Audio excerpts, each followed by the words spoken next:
Saudações, chamo-me Isabel Matavel. Vou falar da norma 23, que são efeitos de alterações em taxas de câmbio. Estrutura. Vou falar da definição, objetivo, âmbito, reconhecimento inicial, conversão na data de balanço, uso de uma moeda de apresentação diferente da moeda funcional, perguntas frequentes e, por fim, exercícios práticos. Taxa de câmbio tem a ver com o valor de uma moeda em relação a outra. Essa norma vem estabelecer regras para a inclusão de transações em moeda estrangeira, unidades operacionais no estrangeiro nas demonstrações financeiras. Esta norma determina como deve-se proceder à conversão cambial, a qual engloba duas vertentes distintas. A conversão de transações, que tem a ver com uma empresa que realiza uma transação em moeda estrangeira, como, por exemplo, compras ou vendas.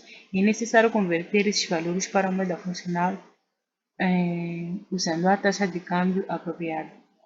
E a transposição de demonstrações financeiras expressas em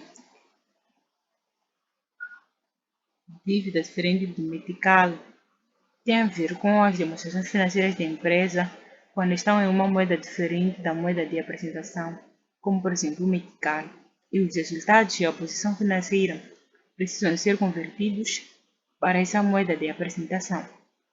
O que isso quer dizer? A norma trata de como converter transações em moeda estrangeira e como ajustar demonstrações financeiras feitas em outra moeda. Para efeitos desta norma,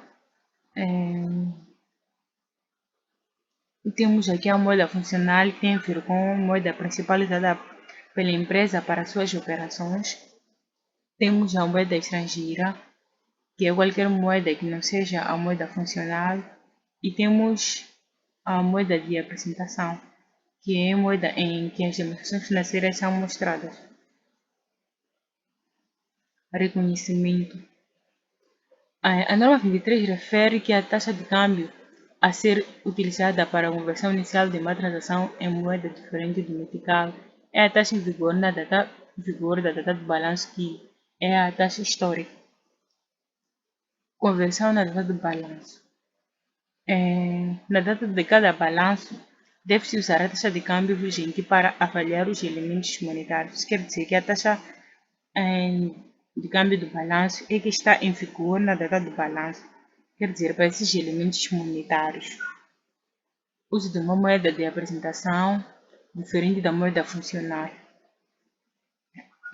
Se a moeda de apresentação for diferente da moeda funcional, os resultados e a posição financeira da entidade devem ser convertidos para a moeda de apresentação. Isso quer dizer que os resultados e a posição financeira devem ser convertidos para a moeda de apresentação se for diferente da moeda funcional. Perguntas frequentes. A primeira pergunta diz: quais são os principais efeitos das alterações nas taxas de câmbio?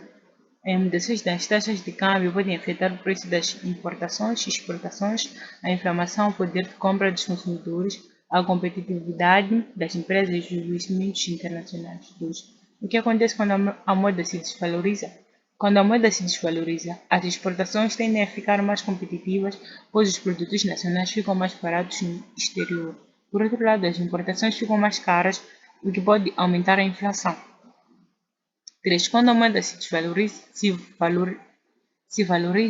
quando a moeda se valoriza, as importações se tornam mais baratas, beneficiando os consumidores. 4. Como as empresas podem se proteger contra oscilações cambiais? As empresas podem adotar estratégias cambiais, que protegem contra variações repentinas ou diversificar seus mercados de atuação para mitigar riscos.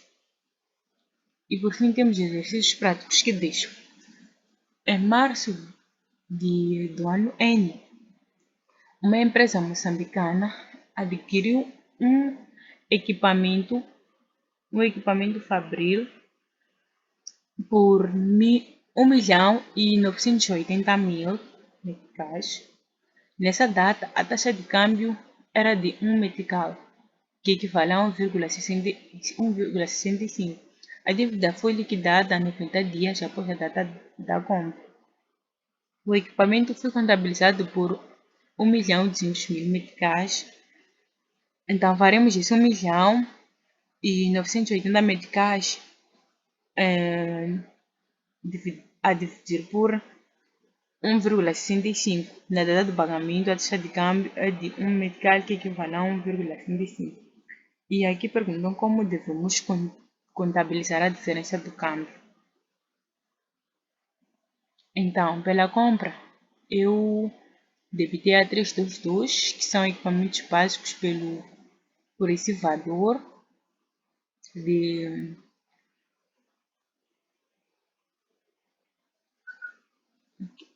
Acho que o valor é de 1.200.000. Por esse valor, deixa eu confirmar nos dados.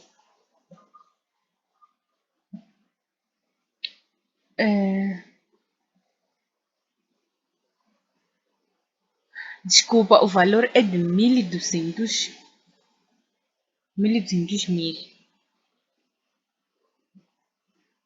Então, e creditei a 4611, que são fornecedores de investimentos de capital pelo mesmo valor, pelo pagamento. Aqui nos deram os dados. E debitei a 4611 e creditei a 12, que são depósitos de ordem, e voltei a acreditar a 1841, que são diferenças de câmbios favoráveis. E aí estão os valores e os lançamentos pela compra e pelo pagamento. Temos aqui o segundo exercício que diz: uma empresa moçambicana possui um edifício nos Estados Unidos da América que foi adquirido por 1.800.000. Na data de aquisição, a data de câmbio era de um metical, que equivale a 1,6. Na data do balanço, o valor recuperável do edifício foi revisto para 1.620.000, sendo a taxa de câmbio de um metical que equivale a 1,8, ignorando o efeito das amortizações do período, indique o valor que deverá ser registrado como imparidade do período. Então, vamos para a resolução, onde descobrimos a perda de imparidade, como a perda de imparidade deve ser calculada.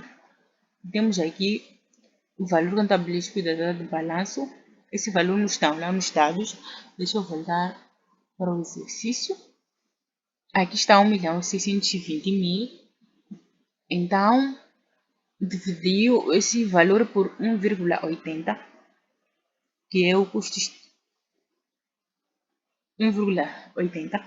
O custo histórico, 1.800.000 dividido por 1,6, em que vem nos dar 9 milhões, e o outro valor foi de 1.125.000. Então, eis aqui o valor, 225.000. É desse jeito que fazemos o cálculo. Vamos para o exercício.